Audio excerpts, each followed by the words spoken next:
The sun had already begun its slow descent when I crested the last ridge of Dusk Hollow, the dry wind whipping dust into my eyes and cracking my lips. I had been riding for days without purpose the way I always did, taking whatever work came along the borderlands. Mend a barn roof for a meal and a night in the hay, patch a fence for a handful of coins in a corner of the stable, shoe a horse in exchange for bread and a place to lay my saddle. I never stayed longer than the job required. Villages wanted roots, and roots only ever led back to things I'd rather forget. My horse, an old gray gelding with a scarred flank, plodded on with the same tired rhythm he'd carried for years. The land around us was dying. Summer had turned the grass to brittle straw, the earth into a web of cracks wide enough to swallow a boot. Shallow wells were little more than mud holes now, and the wind carried the sharp, bitter smell of parched soil. People here looked up at the sky, more than they looked at each other, waiting for rain that no longer came. From the ridge I spotted the small farm tucked between two low hills. It sat alone, stubborn and half-broken. The cattle pen leaned hard to one side, the fence rails sagging like tired shoulders, the roof of the main house patched with whatever scraps the owner could find. A few thin cows grazed on the last stubble of grass, their ribs showing even from a distance. The place wasn't dead yet, but it was close enough that one strong wind or two more rainless weeks would finish it. I meant to ride past, I always did. A man on the road learns that stopping for every broken thing only breaks you faster. Then I saw her. She stood motionless in front of the wooden house, tall even for an orc woman, shoulders still squared, though exhaustion had hollowed her cheeks. Her skin was the deep green of border orcs, sun-baked and streaked with dust. Black hair was tied back in a hasty knot, strands clinging to the sweat on her neck. She wore a simple work shirt, sleeves rolled high, the fabric faded and torn at the elbows. Her hands, large, calloused, strong, were clenched so tight, the knuckles stood out pale. A large sheet of paper was nailed to the door behind her. The red seal at the bottom caught the last of the light. I didn't need to read it to know what it said. I had seen enough of those papers in my years on the road. I slowed the gelding to a walk. The mare's hooves made soft thuds on the hard-packed dirt. She turned her head at the sound golden eyes narrowing with the wariness of someone who had learned that strangers usually meant trouble. I stopped a respectful distance away, hands visible on the reins. "That notice real?" I asked. Her gaze flicked over me saddlebags, worn cloak the dust on my boots before returning to my face. "You see it with your own eyes," she answered. Her voice was low rough from disuse but steady. "How many days?" "Left 14. "Starting today?" 14 days. The number sat heavy between us. I had heard it before. It was the kind of deadline lenders used when they wanted to pretend they were still being merciful while they tightened the noose. I studied the farm again. The main fence post nearest the road had rotted at the base. One good push, and half the pen would collapse. The water trough beside the barn had a long crack running down its side, leaking a thin trail of mud. The roof of the cattle shelter gaped open at one corner. It wasn't hopeless, but it was bleeding out slowly the way most things died out here, not with a scream, but with quiet, steady failure. She waited arms crossed now, watching me like she expected me to spur my horse and ride on. Most men would have. A lone orc woman on the edge of everything with a foreclosure notice on her door. Smart Money said, "Keep riding." I looked at her again. Not at the exhaustion in her stance, but at the way she still stood straight, the way her jaw stayed set, even though her eyes told me she hadn't slept properly in days. She wasn't asking for help. She wasn't crying. She was simply refusing to fall over. I heard myself speak before I could think better of it. "If you give me one meal and a place to sleep tonight, I'll help you keep this place." The words hung in the dry air. Her golden eyes widened slightly, then narrowed again, searching my face for the joke or the trap. There was none. I wasn't even sure why I'd said it. I had no stake here. No debt to repay, no reason to stop. She stared at me a long moment. The wind tugged at loose strands of her hair and flapped the corner of the notice behind her. Finally, she spoke, voice flat. "My name is Mara Vare." I nodded once. "Kyle Rowan." She didn't invite me inside right away. Instead, she studied me like she was weighing whether I was worth the risk of another mouth to feed. I didn't blame her. Out here, trust was the first thing people ran out of. At last, she jerked her chin toward the sagging barn. You can sleep in the empty stall. There's clean straw. I'll bring supper when it's ready. That was all. No thank you, no questions, just the barest acceptance. I swung down from the saddle boots, hitting the cracked earth. The gelding blew out a tired breath. As I led him toward the barn, I glanced back once. Mara Vere still stood in front of her door, staring at the notice like it might change if she glared hard enough. 14 days. I didn't know her story yet. I didn't know why an orc woman was fighting alone on land that looked ready to swallow her whole. But I knew the look in her eyes. I had worn it myself once a long time ago, before I learned that riding away was easier than staying. This time I didn't ride away. She didn't say much as she led me toward the barn. The structure leaned noticeably to the left, one support post cracked near the base. Inside, the air smelled of old hay dust and animal. She pointed to an empty stall at the far end. You can sleep here. There's straw. Don't come into the house after dark. I nodded. Fair enough. She turned to leave, then paused. I'll bring food when it's ready. I unsaddled my gelding, rubbed him down with a handful of dry grass, and gave him the last of the oats from my saddlebag. While I worked, I watched Mara walk back to the house. Her steps were heavy but deliberate.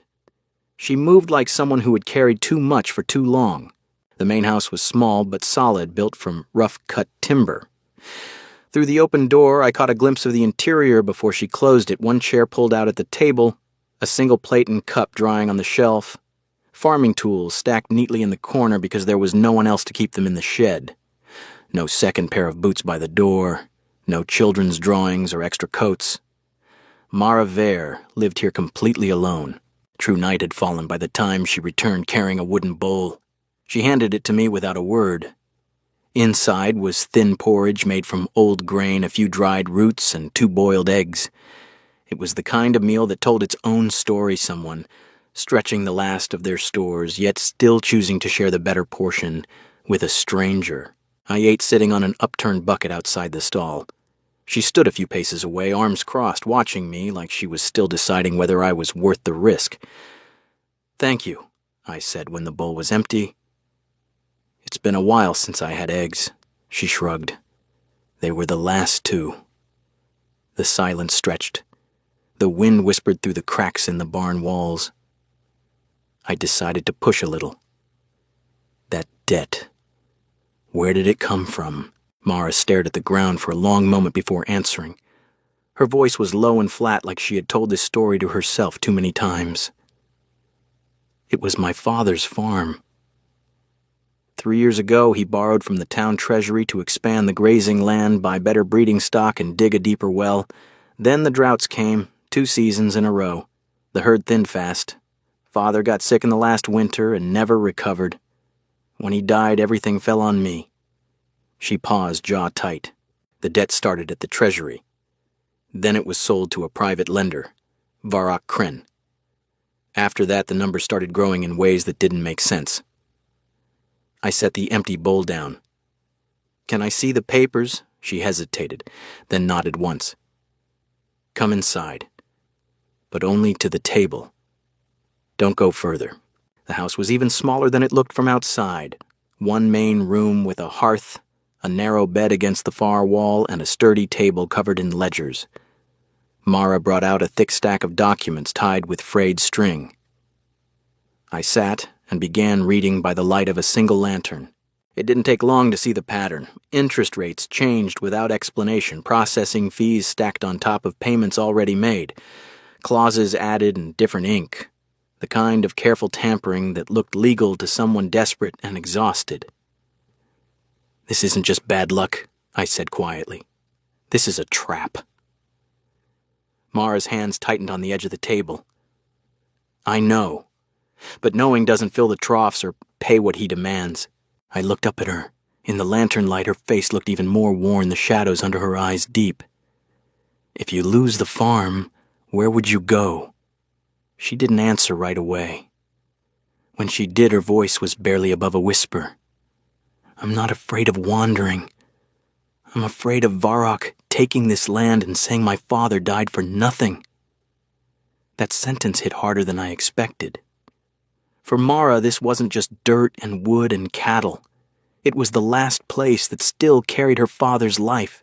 After we finished talking, I went back outside and walked the farm by moonlight. I noted what could be saved and what had to be sacrificed. The main fence needed urgent repair. The water cistern had a bad crack.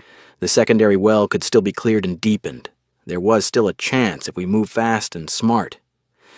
Later, as I prepared to settle into the straw, Mara appeared at the barn door again, a faint silhouette against the stars.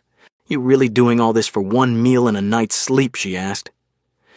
I looked at her standing there, tired but unbowed, and answered honestly, "No, because I've watched too many places die simply because no one stopped long enough to help." She didn't reply immediately. The wind moved through the dry grass between us. Finally, she spoke. "Tomorrow, I'll show you the deep well my father started digging. It wasn't much, but for Mara Vere that was as close to trust as she could offer right now." I nodded. "I'll be ready before first light." She turned and walked back toward the house, leaving me alone with the quiet creak of the barn and the heavy knowledge that 14 days wasn't nearly enough time. But for the first time in years, I wasn't planning to ride away at dawn. The next morning I woke before the first gray light touched the horizon. The barn was still dark, the straw rustling under me as I sat up. I had slept better than I expected. I stepped outside and saw Mara already at work. She was pulling water from the well shoulders bare and glistening with early sweat despite the cool air. The bucket rose steadily heavy with what little the ground still gave. She didn't look surprised when I walked over. She simply nodded toward the barn. "Rope and tools are inside. We start with the fence." We worked without wasting words. I drove new posts where the old ones had rotted through. Mara hauled rails, her arms corded with muscle earned from years of doing 3 people's labor alone. The sun climbed higher, turning the dry earth into a furnace. By mid-morning, sweat stung my eyes and my shirt clung to my back. Mara never slowed. She knew every weak spot in the fence the way other people know the lines on their own palms. At one point she straightened, wiping her forehead with the back of her wrist. "You keep telling me to cut things away," she said. "Like it's simple." "It isn't simple," I answered, hammering another nail. "But trying to save everything at once is how you lose everything. We fix what keeps the cattle alive first. The rest comes later if it comes." She stared at the far fields where the grass had already turned to dust. For a long moment I thought she would argue. Then she gave a single sharp nod. "Fine." We let the south pasture go. It was the first real concession she made, not because she trusted me completely, but because she was tired of watching pieces of her father's dream die one by one while she tried to hold them all. By afternoon we had the main fence standing straight again. The cattle lowed at the new grass we had managed to lead them to. Mara stood beside me, breathing hard, and for the first time I saw something besides exhaustion in her face, pride thin and stubborn, but real. Later, while we cleared the clogged irrigation ditch, she asked without looking up, "You ever run a farm before Cale?" The sound of my name in her mouth caught me off guard. It was the first time she had used it. "Not mine," I said. "My father's. Until a man like Varrock took it." She paused, the shovel resting on her shoulder. "Same story, close enough. He borrowed to buy better seed. Drought came. The lender changed the numbers. One morning the sheriff nailed a notice to our door. I was 16. I left the same day and never looked back." Mara studied me for a long beat. The wind moved through the dry stalks around us. "I thought about leaving too," she said quietly, "after my father died. But this land still smells like him when it rains, even when it doesn't rain. That was all she gave me, but it was enough." We kept working. On the 4th day we rode into town together. The streets were dusty and half empty. Mara kept her shoulders back and her eyes forward, ignoring the stares that followed an orc woman and a stranger riding side by side. We found the old ledger keeper who had once worked at the treasury. He spoke in a low voice behind a stack of crates, afraid of being overheard.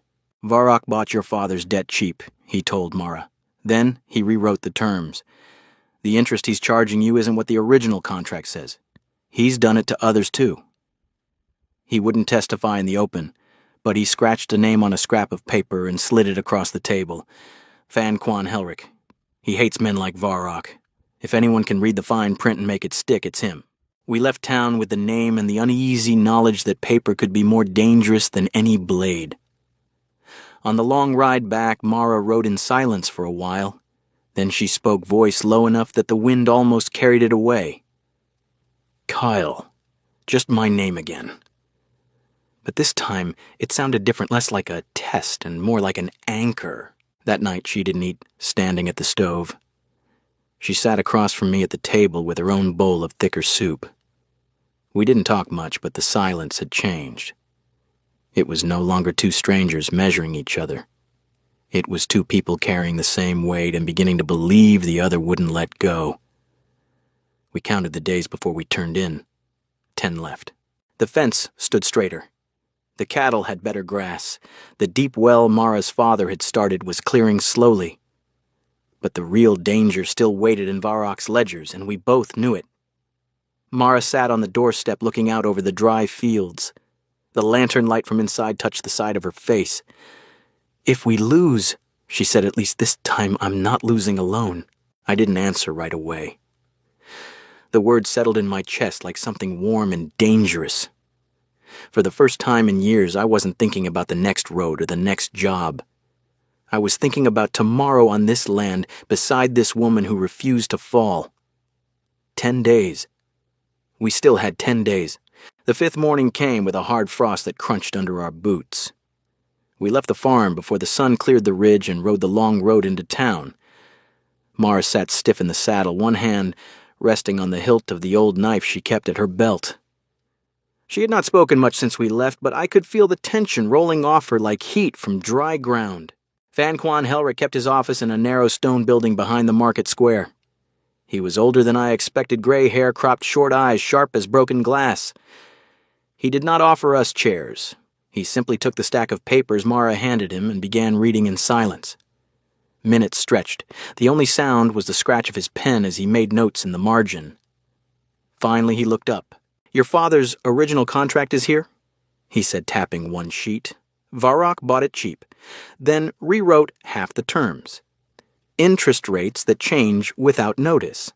Phantom fees stacked on top of payments already made. This is not lending. This is theft, dressed in ink." Mara's shoulders loosened a fraction, but her jaw stayed tight. "Can you stop him?"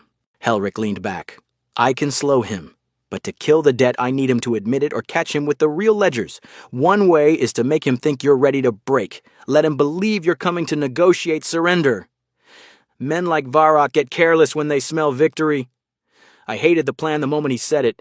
It put Mara in the middle of the trap, but when I opened my mouth to argue, she spoke first. I'll do it." Her voice was quiet, but there was iron under it. She looked at me, not Helric. "This land is mine. I won't hide behind you while we fight for it."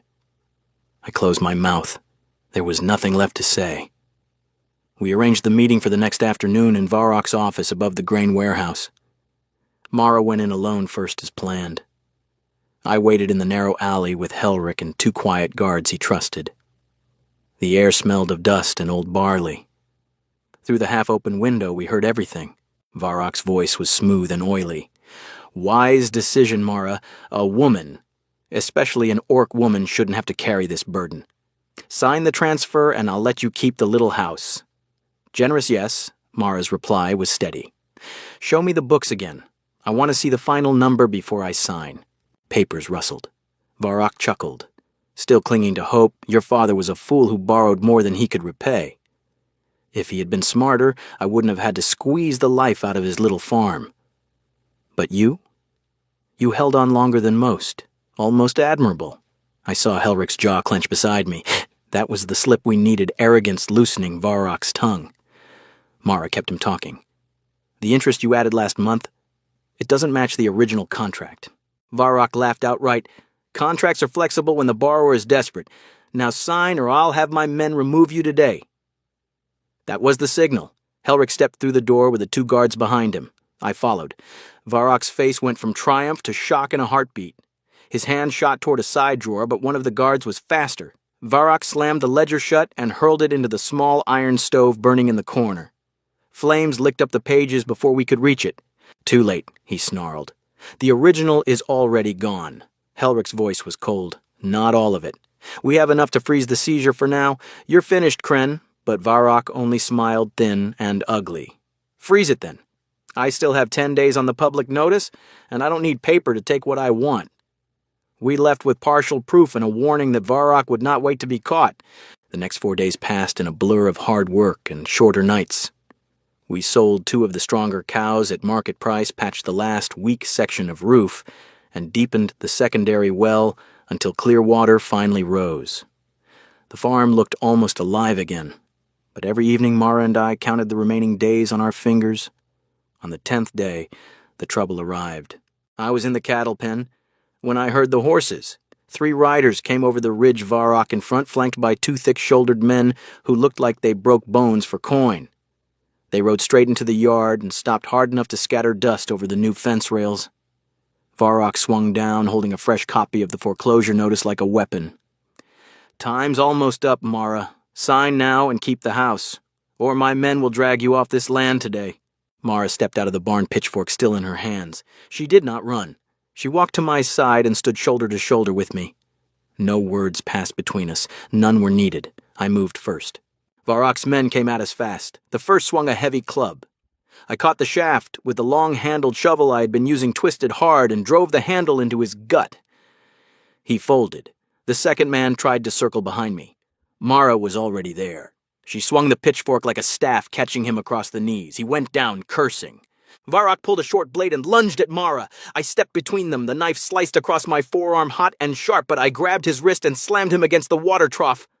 Wood cracked. He gasped, eyes wide with sudden fear. You thought no one would stand with her, I said, voice low. Blood ran down my arm and dripped onto the dry earth. You were wrong. Helrick and the town guards arrived minutes later, drawn by the noise and the message we had sent ahead. They found Varrock on his knees, the 2 hired men groaning on the ground, and the partial ledger pages we had managed to save from the stove fire. One of the guards pulled a second set of hidden records from Varrock's saddlebag, exact copies of the real debts, the ones he had burned in panic. Helrick read them aloud in a flat voice. Fraud. Forgery. Extortion. You're done, Kren. Varrock said nothing as the iron cuffs closed around his wrists. He only stared at Mara with pure hatred while they led him away. The yard fell quiet again.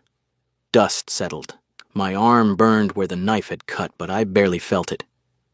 Mara stood beside me, breathing hard. Pitchfork still gripped tight. Blood flecked her sleeve, not hers. She looked at the empty road where Varrock had disappeared, then turned to me. For the first time since I had ridden up to her door, the exhaustion in her eyes was mixed with something brighter.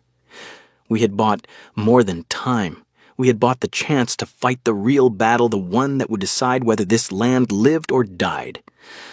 And for the first time, neither of us had to fight it alone. The dust had barely settled in the yard when Helrick finished reading the last of Varrock's hidden records aloud. The iron cuffs clicked shut around the lender's wrists, right there between the water trough and the newly mended fence. Varrock said nothing as the guards led him away, but his eyes burned with the kind of hate that promised he would remember this day for the rest of his life. I didn't care. He was finished. Helrick turned to Mara, wiping sweat and ink from his hands. The debt is void. Every forged clause, every illegal fee gone. The farm is yours again, free and clear. No more 14-day clock.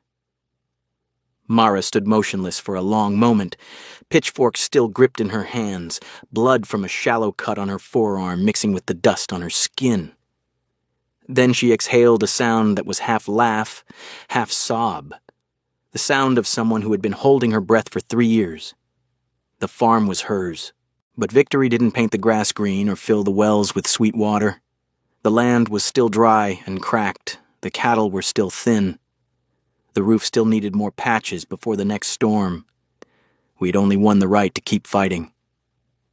That night, we sat on the front steps like we had done so many times in the last 10 days. The lantern inside the house cast a warm square of light across the dirt. Mara's shoulder brushed mine.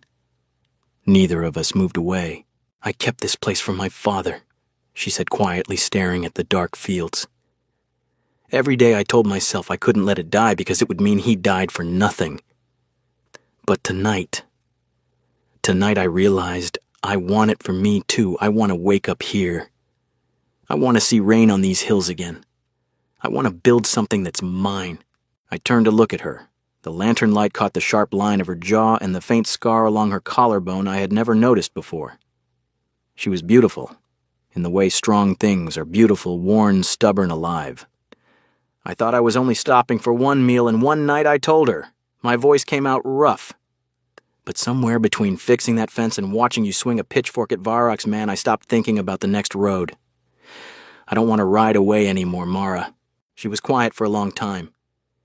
Then she stood, walked into the house, and came back with two things: the heavy ring of keys that opened every lock on the farm and the worn leather ledger that listed every cow, every tool, every acre still left to us. She placed them both in my hands. If you stay, she said, you stay as more than a hired hand. You stay as part of this. The good days and the dry ones, the work and the quiet nights. All of it. I closed my fingers around the keys. The metal was still warm from her palm. I'm staying, I said. No grand promises, no flowery words. Just the truth between two people who had learned how heavy a promise could be. The weeks that followed were not easy, but they were ours. We sold 3 more cows at a fair price and used the coin to buy seed that could survive the drought. I finished the roof while Mara cleared the irrigation ditches again. We traded labor with the nearest orc family for fresh hay. Slowly the farm began to breathe again. Evenings became something new. Mara laughed more short, startled laughs, like she had forgotten she still knew how. I stopped sleeping in the barn and moved my blanket roll into the small room off the kitchen. Some nights we talked until the lantern burned low. Some nights we sat in silence and listened to the wind move through the dry grass, knowing it could not take the land from us anymore. One morning I woke to find Mara already outside, kneeling in the dirt beside the deep well her father had started. She had planted a row of hardy, drought-resistant beans along the edge. When she saw me, she wiped her hands on her trousers and stood. I'm not fighting for a memory anymore, she said. I'm fighting for tomorrow. I stepped close enough that our shadows touched. Then we'll fight for it together. She looked up at me, golden eyes steady, no longer guarded, and for the first time since I had ridden up to her door, she smiled without any weight behind it. The farm was still rough around the edges. The debt was gone, but the work would never be. Yet standing there with Maraver keys in my hand and her shoulder against mine, I understood something I had never let myself believe on all those long roads. Some places are worth stopping for. Some people are worth staying for. And sometimes a single stranger riding past says a few simple words one meal and one night and ends up finding the place he was always meant to call home.